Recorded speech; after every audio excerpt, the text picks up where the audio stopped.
ဥက္ကဋ္ဌတွေခေါင်းဆောင်တွေရဲ့အရေးချင်းဟာဒီ6မျိုးကိုသူတို့တတိထားပြီးတော့လှုပ်ဆောင်မှုလို့တယ်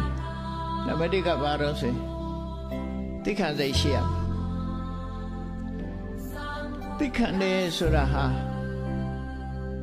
တက္ကနဲ့ရှိစိတ်ဆိုးတာတို့အာနာပြတာတို့မလုပ်ဖို့အရေးကြီးတယ်နော်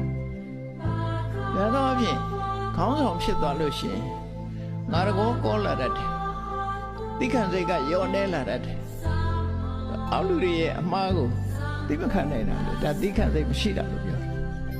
တစုံတစ်ယောက်ကကိုယ်ဝေဖန်လာရင်လည်းမခံနိုင်တာဝေဖန်တာလည်းခံနိုင်ရမယ်စိတ်ဆိုးစရာကြုံလာရင်လည်းပဲသိခံနိုင်ရမယ်ကိုယ်ကိုတိုက်ရိုက်ဆဲလာရင်ခုခေတ်ဆိုဆဲတဲ့လူက Facebook ကလည်းဆဲတာပဲလေကိုရှိမဆဲရဲလည်းဘေးကနေဆဲတာတည်းရှိဘာပဲဆဲဆဲဒါကိုသိခံတယ်ဆိုတဲ့အဓိပ္ပာယ်ကပြန်ပြီးတော့တုံ့ပြန်မနေဘူးသူကြိုက်တာပြောပါစေနေလိုက်တဲ့သဘောတော့ကိုက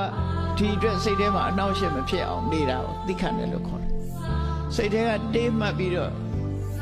တကွေးကြတွေ့မယ်ဆိုရင်တေးမှတ်လို့ရှိရင်ဒါသိခံတာမဟုတ်ဘူး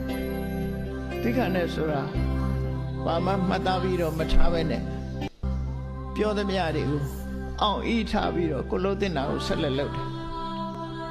အဲ့ဒါကိုခမာလို့သိခံတယ်လို့ခေါ်တယ်စာဂရိယဆိုတာခေါင်းဆောင်လုပ်တဲ့ပုဂ္ဂိုလ်ဟာနိုးကြတက်ကြွမှုရှိရနိုးကြတက်ကြွမှုဆိုတာခေါင်းဆောင်ဟာအမြဲတမ်းအလတ်ဖြစ်နေရသူများတဲ့ခက်ရှိပြေးတဲ့အမြင်တွေတို့ဘာတွေတို့ရှိနေဖို့လိုအပ်တယ်ပေါ့နော်အမြဲတမ်းခေါင်းဆောင်ဟာတက်ကြွနေရဥဋ္ဌာဏလုံလဝိရိယရှိရမယ်သူများတဲ့2ဆ3ဆကြီးမားတဲ့လုံလဝိရိယ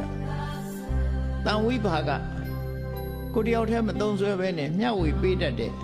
ပုဂ္ဂိုလ်မျိုးရှိကိုအကြောင်းနဲ့မကြည့်ပဲနဲ့သူများအကျိုးပါကြည့်ရမှာလို့ဆိုအားလုံးကိုမြတ်တာတဲ့အကျိုးကြည့်ရ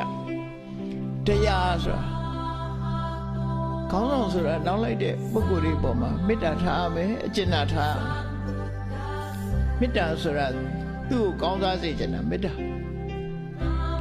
အကျဉ်းနာဆိုတာကရုဏာတရားထားအဲ့တော့ဒီနေရာမှာတရားလို့တင်ပြောလိုက်တော့မေတ္တာကရုဏာကိုအဓိကထားတာမုဒိတာပွားဖို့လည်းပဲအရေးကြီးတယ်လို့ပြောတခါတရံခေါင်းဆောင်အရေးချင်းနဲ့နောက်လိုက်အရေးချင်းကကောင်းလာလို့ရှိရင်အိတ်တာဖြစ်တတ်ပြန်တယ်ချက်လက်စီဖြစ်လာအဲ့ဒါမျိုးမဖြစ်ဖို့လည်းလိုတယ်ခေါင်းဆောင်အိတ်ခဏ